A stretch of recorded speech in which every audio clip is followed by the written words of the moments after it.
Hello বন্ধুরা, আমি একটা নতুন রেসিপি নিয়ে চলে আসলাম। বুঝতেই পারছো, ডিম ডিম দিয়ে কিছু একটা বানাবো। তো আমি ডিম দিয়ে ক্যাপসিকাম দিয়ে আর আলু দিয়ে ডিমের কারি বানাবো। তো চলো, ডিমগুলোকে ভালো করে সেদ্ধ করে নিয়েছি। তারপরে ডিমগুলোকে সুন্দর মতন ছাড়িয়ে নেব। ছাড়িয়ে তারপরে ওর মধ্যে গায়ের মধ্যে একটু ছুরি দিয়ে ক্র্যাক করে দেবো, না হলে তেলের মধ্যে ডিম দিলে না ভীষণ ফাটতে থাকে।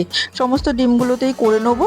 তারপর ডিমগুলোতে মাখিয়ে নেবো হলুদ আর একটুখানি নুন দিয়ে সুন্দর করে মাখিয়ে তারপরে আমি ওদিকে চলে যাব সবজিগুলো কাটতে। কি কি নিচ্ছি আমি, যেহেতু ক্যাপসিকাম দিয়ে বানাবো বলেছি, তো ক্যাপসিকাম তো আমাকে নিতেই হবে। তার সাথে নিয়ে নেব পেঁয়াজ, আলু, টমেটো আর রসুন। এদিকে চলো, ডিমগুলো আমি করে নিলাম আর সমস্ত জিনিসগুলো আমি কেটে নিলাম। কেটে সবজিগুলো তোমাদের সাথে একটু শেয়ার করে দিই। তারপরে চলে গেলাম গ্যাসে। গ্যাসের মধ্যে কড়াই বসিয়ে তেল দিয়ে গরম করে ডিমগুলোকে লাল লাল করে ভেজে নেবো সুন্দর করে। ওই তেলের মধ্যেই আবার আলুর মধ্যে হলুদ আর নুন দিয়ে আলুগুলোকেও ভেজে তুলে রাখবো।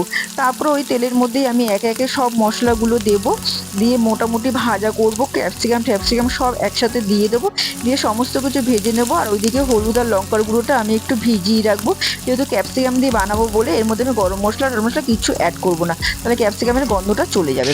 তো সমস্ত কিছু ভেজে নেব। ভাজা হয়ে গেলে এটাকে আমাকে একটা সুন্দর পেস্ট বানিয়ে নিতে হবে।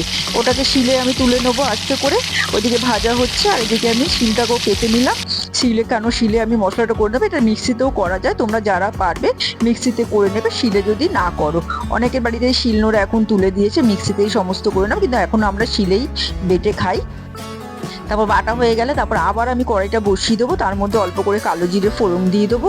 আর দিয়ে দেবো এই সমস্ত মশলাগুলো যে একসাথে কষিয়ে বেটে নিয়েছিলাম, সমস্ত মশলাগুলো দিয়ে আর একবার ভালো করে কষাবো। কষিয়ে ওর মধ্যে আলু ডিম সমস্ত একবারে দিয়ে একটু ভালো করে কষিয়ে নেওয়ার পরে যখন দেখবো আলুগুলো মোটামুটি সেদ্ধ হয়ে এসছে, জলটা অ্যাড করে দেবো।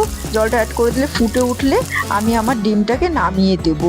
এইভাবে ডিম রান্না করে দেখো, একটু মিষ্টিও দিয়ে দেবে, খুব ভালো হয়। রুটি